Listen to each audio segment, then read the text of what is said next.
Hey girl, my name is Anel. Welcome to the Brave in Her podcast, where we inspire, empower, and motivate by sharing our stories of bravery. I strongly believe that by sharing our stories, we open ourselves to healing, but also serve to give hope and inspiration to those who are dealing with a tough situation. We will talk about all topics under the sun. Now let's hear your stories of bravery. Hello, welcome to the Brave in Her podcast. Today we have a special guest, Paulina Vera. Hi, Paulina. How are you? Good. How are you? I'm good. Thank you. A little bit of Paulina. She's a immigration attorney. She went to George Washington University, and where she obtained her BA in International Affairs in 2012. She got her JD in 2015 and is currently practicing law in Maryland, DC, and Virginia. How are you? Good. Thank you for that introduction. Do you want to start off by telling us a little bit more about yourself? Sure. So I am, I guess first and foremost, I'm the daughter of two immigrants from what I say are two very different places. My dad is from Peru and my mom is from England. And I grew up in Tucson, Arizona, which is about an hour away from the U.S.-Mexico border. And so for me, immigration was always a very central part of my life, both, my family life and then just, seeing the very large Mexican-American population in Arizona. And then my home state passed a very racist state law called SB 1070, otherwise known as the Show Me Your Papers, Please law, which enabled law enforcement, like police officers, to be able to stop someone on the suspicion that they did not have any sort of immigration status here in the United States. And so after that bill was passed in my home state, I interned for a Tucson Congressman Raul Grijalva, in his Tucson office. And really, I spent my entire summer talking to constituents about why the congressman was opposed to the Show Me Your Papers, Please law, and why he had actually called for a boycott of the state of Arizona. And so that was when I was a rising junior in college, and I had already been thinking, post-college, what did I want to do? Apparently I told my mom when I was 8 years old that I wanted to be a lawyer. I don't know where that came from because there were no lawyers in my family. I must have seen it on TV or something, but I had this idea in my head that I wanted to be a lawyer. And after interning with a congressman, it kind of made sense to combine, my personal background in immigration and then what I had seen, all the injustices I had seen in that particular summer, especially happening in my home state, with the desire to go to law school. And so I actually went to law school wanting to pursue immigration law. I was very fortunate in that, I got to go to school again at GW for law school in DC, where there's large immigrant populations, a lot of immigration work being done. And so all of my internships were immigration related. I actually got to be a student attorney in the GW Law Immigration Clinic, where I am currently now a supervising attorney. So I came back in 2017 to supervise law students. And that's what I've been doing ever since. So here I am. That's awesome. I think, we need a lot more representation, Latinas. We need more representation for the people that, we understand because we experience that either us directly or our parents or somewhere in our family. We experience, the immigration. So now, can you tell us about your experience in law school as a Latina? Sure. So it was interesting, right? I think that I didn't really know what I was getting myself into when I went to law school. I think that I didn't have anyone in my family that I could talk to, although eventually my aunt did go to law school. So there was a little bit of crossover there, but, I just didn't really know what to expect. I think I was really taken off, I was really caught off guard my first year of law school because it was just the hardest thing that I had ever experienced up to that point. Like for me, college was really hard when I first started. I almost transferred back home my first year of college because I was getting really bad grades and I was used to getting good grades in high school, and I was really homesick, like being away from my family, and it was really hard. But eventually in college, I started to adapt and, found my group of people and started to learn more about DC and started to be more accustomed just to college life in general. But then when I got to law school, sort of like the same experience, like all over again, like, and it was very different too, because it's like learning how to read legal decisions is not like normal reading. For example, like I love to read, but it would take me like 2 hours to read 5 pages. And I'm like, what is wrong with me? Like it was just so difficult. But I think what really helped is once I started, again, similar to my college experience, is like when I found my community. And so for me, like there were 2 sort of big like law school families that I had. The first was the Latino Law Student Association at GW.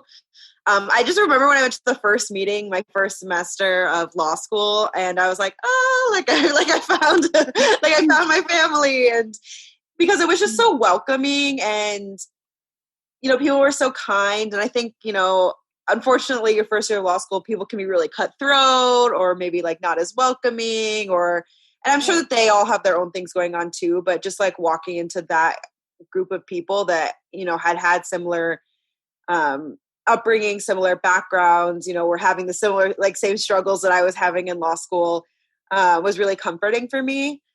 And the other big group was the Hispanic Bar Association of DC, which I've been involved with since I was a 1L, and I'm currently on the board of HBA DC. And so that was great too, because it was a bunch of Latino legal professionals, but sort of in all phases of their career. Like there was people that were thinking about going to law school. There was Latino law students. There were Latino lawyers, and both like new lawyers and then like very seasoned attorneys. So it was like really nice to see, like, first of all, like, yeah, you can do it. And like others have done it. And like, there's that support system. And then again, it was just like such a welcoming environment, like people wanting you to ask questions, wanting to like mentor you, wanting to provide you with opportunities. And so that sort of made me, I guess, feel like less alone and less sort of confused about like what I was doing and like what my place was in law school and things like that. And so it made the transition a little bit easier, although I will definitely say law school is anything but easy. Yeah, that's I guess law school is famous for that, for being very very hard. I like that you're talking about the struggle about going to not just law school, but like even on your during your undergrad, where you struggle because you didn't see many people like you that you could identify yourself with. But once you found that community, and you felt like, okay, if they can do it, I can do it. Mm-hmm. And I feel like a lot of people don't talk about that. And I feel like we need more people like that, where they're willing to mentor people like us that are first generation going to college. What other challenges did you face in law school? I think it's really hard to like be true to yourself sometimes in law school. I think when you go to law school, a lot of times you're told that there's like one recipe for success. So for example, like you're told that you have to get like the top grades in your class, and you're graded on a curve, which is like different, at least for me, from my college. We were not graded on a curve. And so it was like everyone was like trying to get the top grades, and that's because then they wanted to go into big law. And then we were told like our second year, like we had to be on a journal, we had to do all these things, right? Like check off these boxes, and like that's how you're going to be successful. And for me, like I already knew going into law school that that's not what I wanted for myself. Although I do firmly believe we need Latinos in all spaces in the legal profession. I just knew like the big law route, for example, was not for me. You hear about how they have very little work-life balance, which is true of lots of different areas of the law. But I think, big law is notorious for that. And so I knew that work-life balance was really important to me. I also really wanted to, help people like from my community or just other immigrant communities generally. I wanted to work with the community, in the community. I didn't want to be that far removed from that. And sadly, I feel like law school, it kind of forces you to do that in some ways. Like, you were sort of put like on the pedestal of like law is like up here, and I don't know, you kind of just feel far removed from that. And especially, right, your first year of law school, you're being told like you're supposed to do X, Y, and Z. And so I don't know, for me, that was just like really difficult to sort of stay true to myself, that I wanted to practice immigration law, that I wanted to be, specifically doing public interest law. And I really struggle with that. Like, I question myself a lot of times, like, do I even want to be in law school? Because it took such a toll on my mental health my first year. And then secondly, like, am I even doing the right thing? Like, should I want other things? Should I want to go big law route and make a lot of money? Because the other thing I struggle with, right, is like, my parents are incredibly hardworking, as are many immigrant parents. But and also like many children of immigrants, I always felt like I wanted to support my parents, give back to them, like, right, let them have a comfortable lifestyle as they get older, as a thank you, right, for everything that they've done for me to get me to this point. They've always supported me in my dreams. And then knowing that my public interest salary like wasn't going to be able to do that for them. And then, so it was sort of like I had that pressure, right, from like law school to do that one thing. And then like sort of that cultural pressure as well. Not that my parents were telling me I had to do that. That was just something that I like felt in my heart. And so pressure, I think, for yourself. Yeah. So I think I definitely struggle with that component of it too. So there was a lot of internal conflict in law school, basically. It was me always going back and forth. And ultimately, I listened to my heart, practice immigration law. I love what I do. I make nowhere near what my big law friends make in their salary, but like I make enough, to support myself. I would, I still have that guilt that I would like to make more to eventually, help out my parents more and things like that. But, I'm hopeful that, when time comes for them to stop working and things like that, hopefully I can help them a little bit. But yeah, again, that's just, you're going to feel a lot of internal struggle, I think, when you're in law school. At least I certainly did. Yeah, I think that's very brave of you that, you didn't give in to the pressure of like law school where you're, I guess, quote unquote, expected to, go to pursue the big law path. But you follow your passion about helping people. Helping people. It's very hard, especially as, I can identify myself with what you're saying, where, your parents came to this country to give you a better life, and you want to give them that better life in return. You want to be able to support them or, somehow give back to what they already sacrificed so much for you throughout, your career, your college time. But I think it's hard where you're like, okay, you're struggling between helping people or making them, making more money. And I think you chose the correct path, helping people, because I think it's more rewarding than having money. I will say though, like, I know a lot of my friends, both, Latinos and, other lawyers of color that did decide to go that route, particularly for the money aspect or because they wanted to pay back their loans quicker, which, I have a ton. I'm very open about that. I have a lot of student loans that hopefully is going to be paid back in 5 more years through the public interest loan repayment program. But I don't knock people for doing that. I think, finances are a huge stressor, and that's a really big consideration. And that's why I struggled, right? That was my struggle. But I will say, as far as like job satisfaction goes, like I have a lot of job satisfaction. I know that a lot of my big law friends, for example, like, don't get to see a courtroom right away because, the first couple of years you're doing more sort of behind the scenes research type stuff. Like I get to be in court all the time. That's something that was like really important for me as a lawyer to get that like courtroom experience.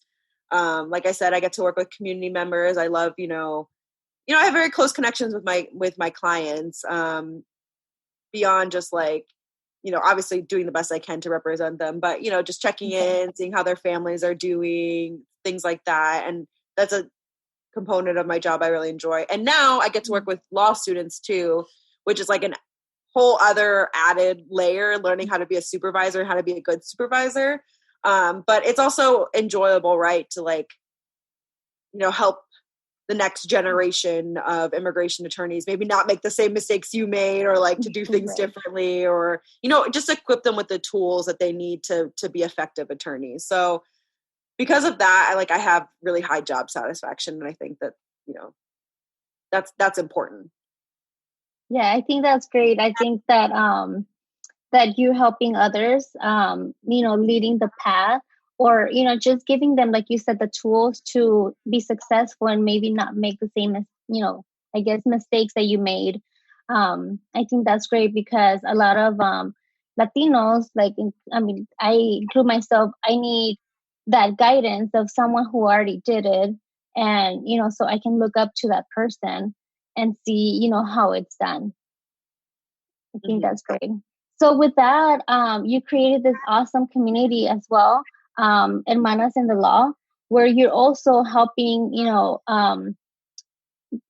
girls, or I'm not necessarily girls, sorry, ladies that are aspiring to be in law school or become a lawyer one day, and also law students and lawyers.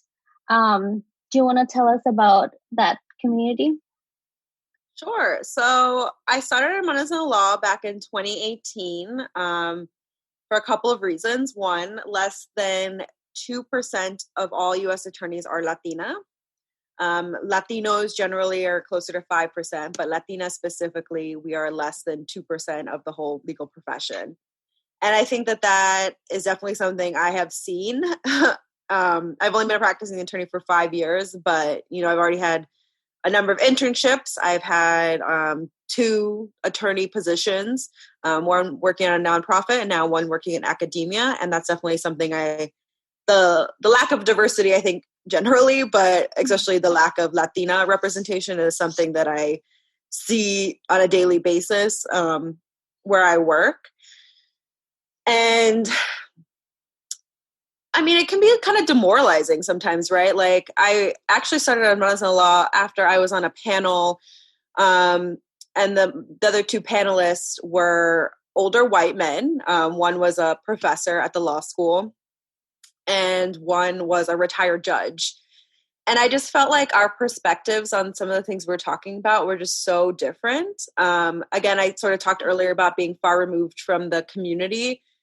And this is like a good example of that, because like the professor, for example, he's a very intelligent person, but, you know, he sort of thinks these big picture esoteric ideas, like intellectual exercises, and that's all well and good. And I can do that too, because my legal training taught me to. But at the end of the day, like, I'm concerned about like how law actually applies to real people, and like the real life consequences of like what lawmakers do, you know, and how enforcement agents like carry out the law. So just the way we were talking about the law, I felt like it just felt so different. And I definitely know that that's reflective of like our experiences, right? Like, I'm younger, I'm Latina, I am a woman. So I not only did I feel that in what we were saying, but I also felt like, you know, visually too, a bunch of my students just have, for whatever reason, a lot of my students tend to be women. I do have a lot of women of color who are, you know, who go through the immigration clinic, and then a handful of Latinas, thankfully. But I just remember there was a group of women student attorneys, you know, watching me on this panel, and I just felt like the optics too looked so crazy, like me and then like these 2 older white men. And so sometimes you're sort of like, you feel down on yourself because you're like, why aren't there others, you know, that like like they understand these perspectives, and then also and then sometimes you sort of feel like you have to speak for everyone, like from your whatever the groups that you're representing and stuff like that. And it's like, I wish that there were just like more of us, right? So that like some of the things I'm saying were like just more accepted or more normalized or what have you. Or louder. Yeah, exactly. So I think that that's like definitely sort of like that sense of loneliness and often being the only one or like the first one in the room, or like just kind of having people side eye you, like, where did she come from? You know, like all that gets to you eventually. It really wears on you. And so I had mentioned earlier, right, for me, community has always been something that has lifted me up and helped me in my times where I feel down on myself or like I'm not capable, or I have imposter syndrome or whatever. And so I really wanted to create a community like that, but specifically geared towards Latinas, right? And similarly to, you know, to HVADC, Latinas, legal professionals sort of at all stages of their legal career as well. And so it started small. It was just an Instagram page and sort of like my DC friends, and I asked them to like follow the page. And then I knew that it sort of had started spreading when I met someone who said that their sorority sister in California had told them about the page. And I was like, whoa, that's so crazy. You know, like I didn't know we were in California now. And now we're over 10,000 followers. It's really surreal. And so we're on Instagram, we have a Facebook group, we have a LinkedIn group. We even have a playlist on Spotify that I asked, you know, people like, what's your pump up song before you take a law school exam or before you go to court? And so that's even sort of like community based, right? Like sort of something to bring us all together. And then now we're working on making Medicine Law actually into a nonprofit. So that's awesome. That's going along in process as well. So it's really grown a lot since the initial stages, but I think that the community has helped people feel less alone in a way that, you know, I like I said, again, like community has made me feel less alone. And certainly I like from a selfish perspective, right? Like I've gotten to meet a lot of like Latina law students and Latina lawyers and aspiring Latina law students. And so I think I've met people that I otherwise would not have met had it not been for this platform. And so it's I don't know, it like warms my heart, right, to see like people connecting that way and sort of the power that social media can have in facilitating that. Well, I can say that I have been following you for maybe the past year and a half, maybe 2 years. And I have been using all the resources you provide there. And I've met other women, you know, locally here where we've met up and study for the LSAT, and we still stay connected and keep each other accountable. So yeah, I can say that it's a great community and everyone is willing to help each other. And I like that. I really like the fact that you're kind of focused too on being real and, you know, giving real information, like, you know, your real LSAT and your GPA, salaries, things like that, things that other people are not willing to talk about, and you're willing to talk about it, to be transparent, and, you know, for us women and Latinas to see it and you know, think like, oh, it's okay, like if this person did it, like I can do it. Because oftentimes, like at least for me, where I feel like, oh no, like I may not have like that LSAT score or that GPA, so I don't think I can apply to law school. But just seeing the transparency and everyone's different stories, how they got in, I think that's very inspiring. Well, thank you. Yeah, I think that's something that I've worked into. When I was a baby attorney, you know, I was sort of like, oh, you know, had really bad imposter syndrome. I was like, oh, my opinion doesn't matter, you know, always second guessing myself, like, do I know enough? And yeah, I think part of that, right, is like not seeing others like me reflected in my workspaces, and sort of there being a predominant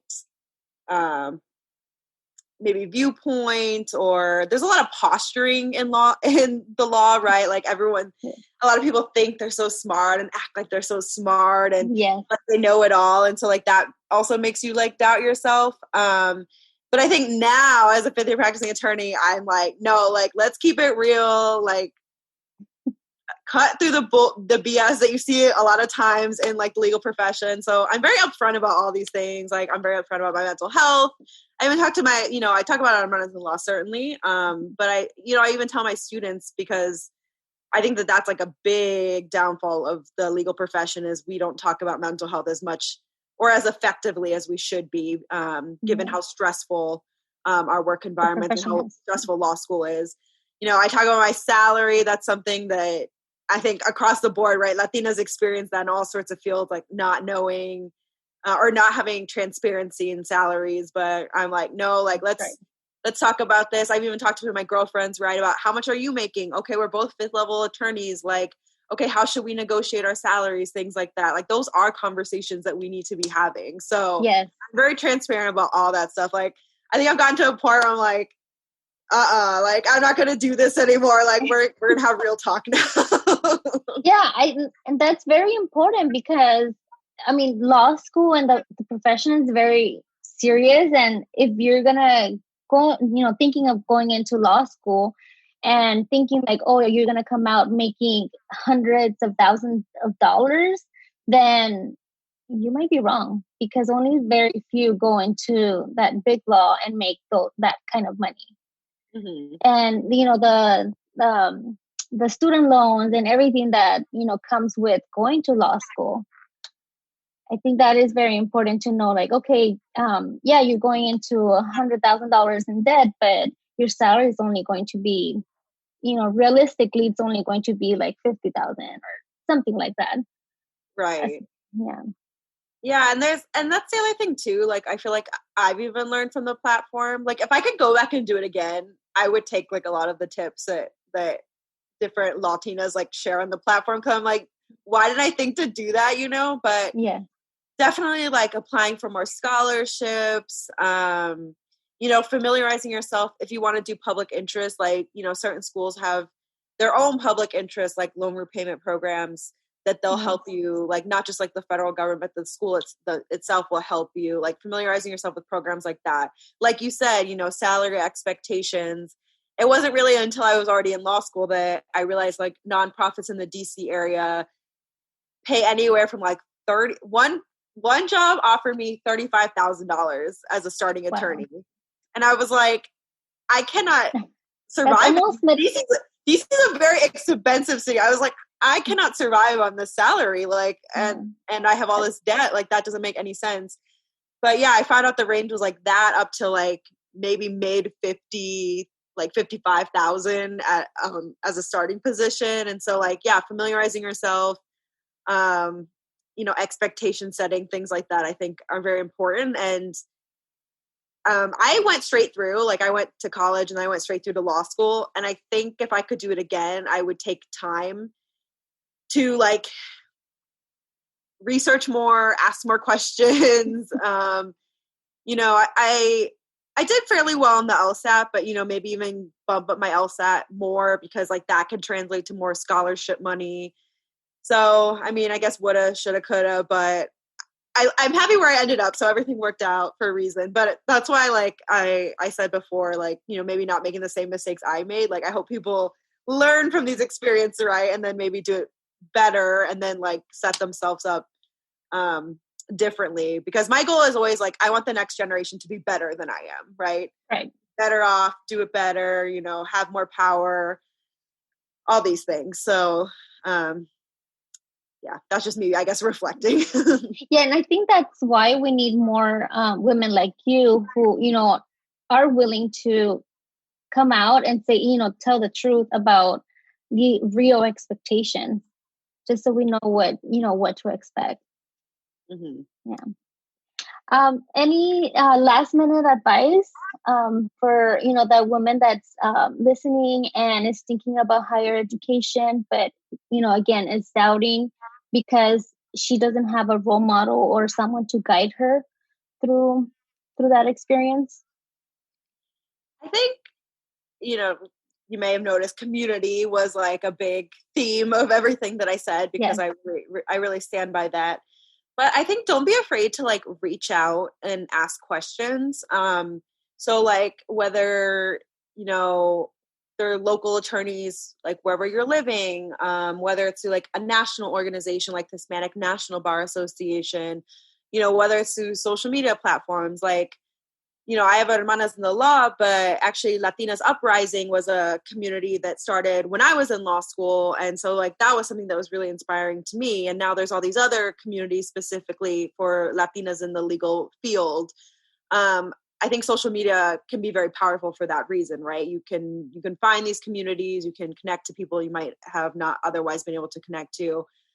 But don't be afraid to reach out. And that's the thing, like, I definitely was afraid. Like, I was afraid. Like, I didn't want to be rejected. Like, I was like, I don't know the right questions to ask. You know, they're going to not take me seriously. I'm going to, like, waste their time.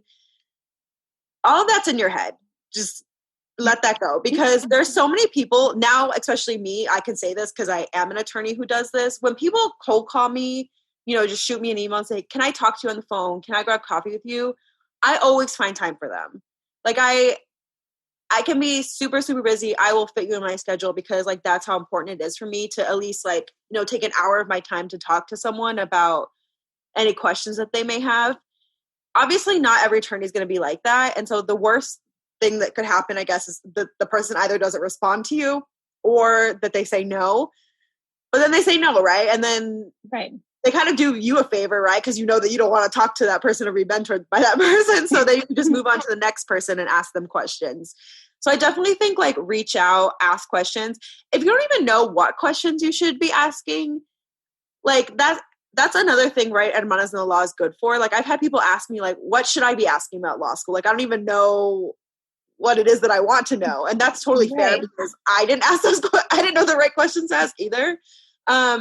So there are ways to figure it out, right? Or, you know, even like Google tools, like what questions should I ask about law school? Lawyers love to talk about themselves. So you can even just ask them like, you know, basic stuff like, why did you choose your law school? Like, why law? Things like that, right? And you'll see, right? Lawyers will just tell you a lot of information because, again, they like to talk about themselves. So don't be intimidated. There are resources out there. You might just have to, you know, work a little harder to find them. But again, don't be afraid to reach out to people. I think that's a really great advice. And I wish I knew that last year because I had an experience with that. I went to a law school fair and I walked in. I did have some questions, but I was so nervous to just talk to the admissions people that after talking to one person, he kind of made me feel like I was asking dumb questions or something. I don't know. I just felt so insecure after talking to him that I literally walked out and was crying in the hallway because I just felt dumb. But then, you know, luckily my husband was with me and he, you know, he's like, you got this. You have your questions, review your questions and go back in there and, you know, just talk to other people, talk to other admissions people. And luckily, you know, I went back in and was able to get a lot more information. But that, you know, that just goes back again with, you know, just imposter syndrome and just feeling like you don't have the right questions. And I feel like that's how our profession is kind of set up to like make people feel dumb.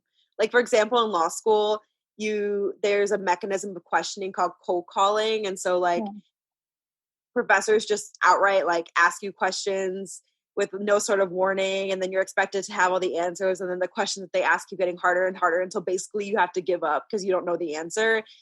And then, right, and then you have these attitudes, right, of people that make you feel dumb or people who act like they're so smart. Like, so talking about real talk, like that kind of stuff just really irks me. But I promise for every like pretentious lawyer out there, there's like other lawyers who are friendlier, who are willing to help, who don't want to make you feel like that. Like, and again, I've been lucky to find those in my communities in DC and through Hermanas in the Law. But yeah, just again, don't let that discourage you because yes, there are those people and that's sad because our profession facilitates that, but that's not reflective of everyone. Well, thank you so much for being here and giving us your experience and, the real talk about, going through law school and being a Latina attorney. Yeah, you're welcome. Thank you so much for having me. I really appreciate it. Thank you. Thank you so much for listening. I hope this episode inspired you. If you like this podcast, please share on social media and tag me on Instagram @TheBraveandHer. I would love to hear your stories of bravery.